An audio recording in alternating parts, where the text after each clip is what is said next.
And welcome to another edition of 10 Count. We're here at Hollywood Smoke in the city of Santa Monica. Michael Montero joins me, and from the editor-in-chief of Ring Magazine, Doug E. Fischer. Guys, things are going on in the light heavyweight division.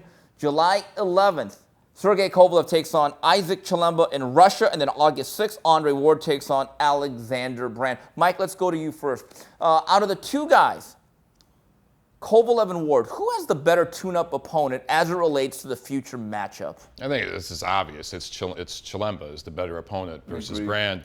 If you just compare the two of them as professionals, Chilemba's traveled. He's fought all over the place. He fought, of course, in South Africa where he's from, but he's fought over in the UK. He's fought in Canada, America, and now he's going over to Russia. He's battle-tested. He's been in there with guys like Bellew, top fighters. He's a legit top 10 light heavyweight contender and has been for more than a few years. And he's a bigger guy than Sergey, actually. He's taller, he's longer, so he's going to give Sergey rounds to work through some of the rust and everything. It's going to prepare him much, much better than Brand will. And style-wise, he's better as well, to prepare for what, because he's a crafty boxer. Right. He doesn't have the athleticism or natural talent that Andre Ward has, but he's a boxer. He's a stick and move guy. He likes to operate from a distance. There's timing is involved in his game.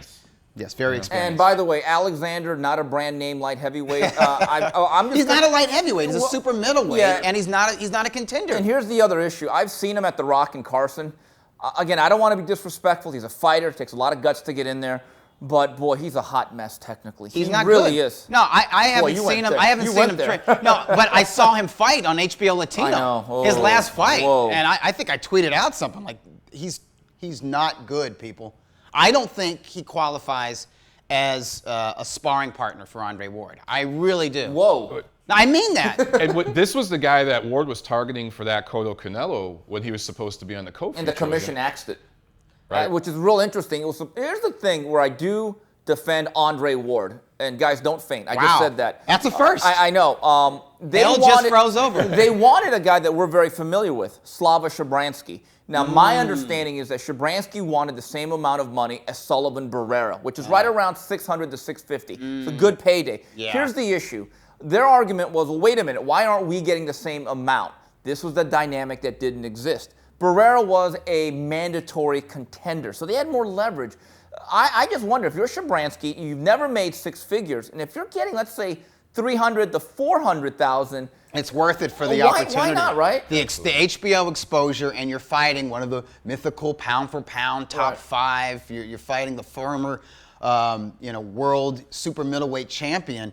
And I think we've talked about this on previous episodes of 10 Count. I think Shabransky is live in that fight because of his size and his power, and he's got underrated technique. I think it's a missed opportunity from Team Shabransky. Now, but by the way, kudos to Ward and Team Ward for being willing to fight somebody that dangerous going into a huge fight. Right, and that'll be August 6th. That'll be at the Oracle in Oakland. So the stage is set. I know there were a lot of doubts coming into the year or last year when this deal was announced. People kept saying, will Andre Ward show up? I didn't really have that many doubts, guys. My understanding is, with the HBO agreement, I was told 10 different ways, he has no choice. If he wants to continue fighting on this network for this amount of money, he has to show up. So my hat's off. The fight is basically set November 19th. Here's my question. It looks like it's going to happen at Michael Montero's favorite new building, the T-Mobile Arena in Las Vegas. Mike, very simply, we've been to that cavernous, new, modernized facility. Is it too big? Because this is a really great matchup. How well does it draw out there? I don't understand this choice of arena. I can swear into 10 Count, right? T-Mobile Arena is a clusterfuck, okay? Just for the media. So I'm not looking forward to going there, but for the fan perspective, it's a very nice arena. It's a nice place.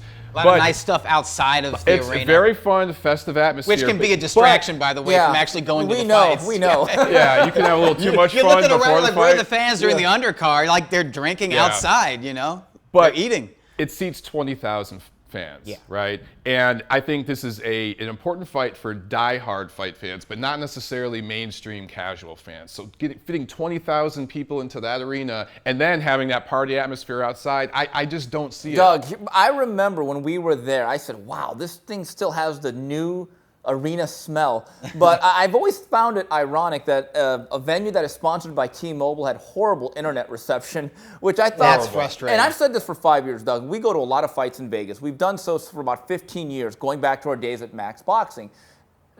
Do you agree that the last 7-8 years, unless it's Pacquiao, Mayweather, or Canelo, the other Vegas fights, they die in the desert, don't they? They are dead. I mean, there's no life to them, period. It's not a place for fighters who don't have diehard, dedicated fan bases. And as much as I love Crusher Kovalev, he's not Triple G.